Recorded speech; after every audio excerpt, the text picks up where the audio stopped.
kita tidak mudah juga dalam merekrut individu-individu untuk sekedar bergabung tanpa tentu tadi bagaimana kita membuat tim yang baik gitu.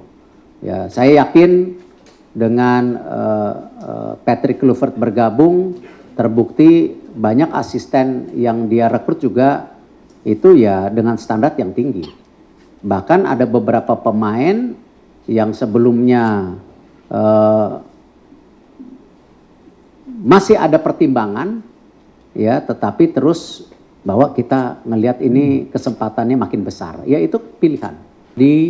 Ketika interview dengan saya sangat serius, bahkan saya ketika interview saya cukup, aduh ini bisa nggak kita memberikan komitmen yang sama seperti yang diekspektasikan beliau, ya. Jadi tapi saya pikir udahlah ini hasil yang kita bisa dapatkan dan nama ini punya pengaruh besar di secara dunia sepak bola.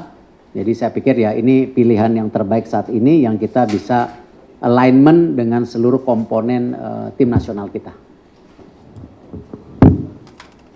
Oke, baik. Tadi ada. Silakan. Cari. Oh masih. Sebenarnya waktu itu ada beberapa figure yang pikir kita bisa maksudnya dalam tahap negosiasi itu bisa mendekati, tetapi ya kita lihat mungkin saya juga mesti berhati-hati jangan sampai tadi ada hal-hal yang justru kontraduktif ketika kita mengumpulkan nama-nama besar tetapi sebenarnya kita belum siap.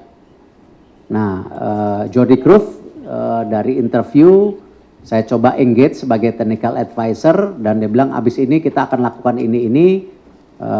Dia sangat terbuka, bahkan ketika saya minta mulai berdiskusi dengan tim kepelatihan ada juga terbuka. Ini penting buat saya karena kita ini membangun teamwork ya, bukan membangun individual.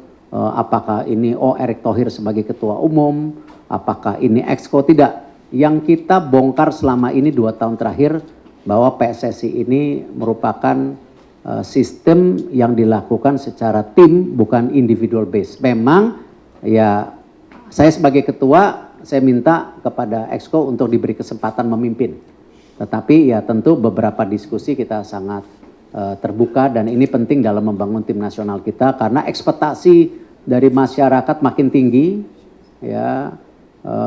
Kalau kita lihat roadmap kita itu kan 2034 sebenarnya kita planning masuk World Cup. Tetapi ketika ada momentum 2026, apakah kita tidak agresif? Ya kita harus agresif karena momentumnya ada. Nah tapi problemnya nanti setelah 2026 apa? Apakah 2030, 2034, ya seperti apa?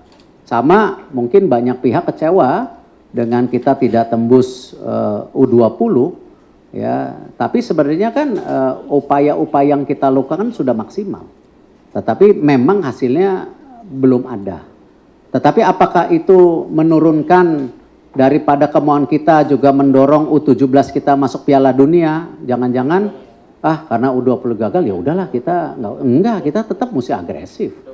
Ya kita harus coba tekan lagi. Coach Nova saya udah telepon, coach ini loh kita udah serius melakukan ini tapi jangan jadi pressure gitu.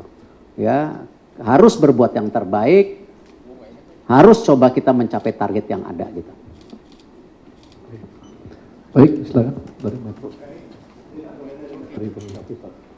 Ya kami kan selalu bilang untuk membangun program yang sustain itu perlu angka kurang lebih 1 triliun.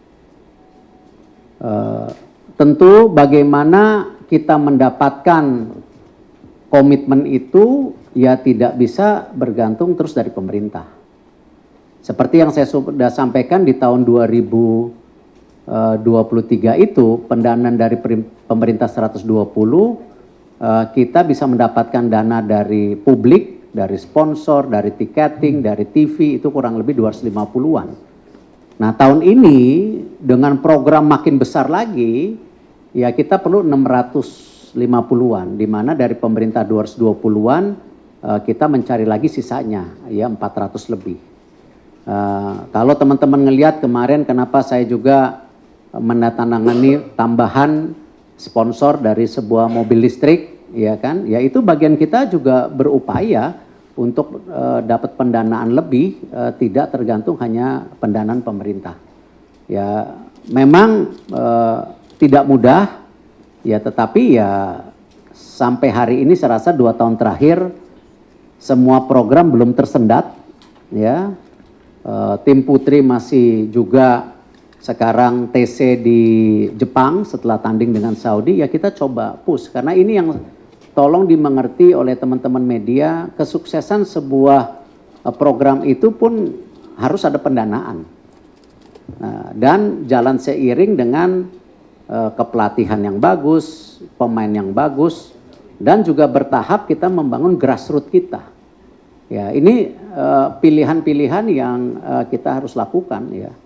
Tidak mudah, saya tahu ekspektasi masyarakat tinggi, ya, tapi kita memang dalam membangun program ya harus satu demi satu, tidak bisa langsung kita jalankan semuanya dalam satu waktu, kecuali tadi ada duit 1 triliun, nah kita jalankan semua secara berlangsung. Nah masalahnya kan yang namanya pendanaan dari sponsorship pemerintah itu bertahap, tidak langsung diterima 1 triliun Januari. Ya, sponsor ada yang bayar 3 kali setahun, ada yang bayar 6 kali setahun, bahkan ada beberapa program yang harus berjalan Januari Februari belum ada pendanaan, ya kita harus jalan dengan berputar otak, ya bagaimana program ini harus tetap jalan gitu. Ya, dari CNN. Kedua dan yang ketiga Pak, kemarin kita wawancara dengan Pak Menpora, katanya Coach Indra Safri ditugaskan di... Kalau ditanya pelatih U20 belum ada, karena kita kan melepas Coach Indra Safri. Kalau ditanya pelatih U23 siapa? Sudah ada, namanya Gerald. Ya. Lalu apa tugas Jordi terpenting hari ini? Ya memang coba membantu memberi masukan secara teknikal dan coba memperbaiki daripada mengembangkan filosofi sepak bola kita, ya termasuk nantinya mencari direktur teknik buat kita. Karena ini yang saya sampaikan, dengan posisi kita seperti hari ini, ya kita tidak mudah juga dalam merekrut individu-individu untuk sekedar bergabung tanpa tentu tadi bagaimana kita membuat tim yang baik gitu. Ya saya yakin dengan Patrick Kluivert bergabung, terbukti banyak asisten yang dia rekrut juga itu ya dengan standar yang tinggi.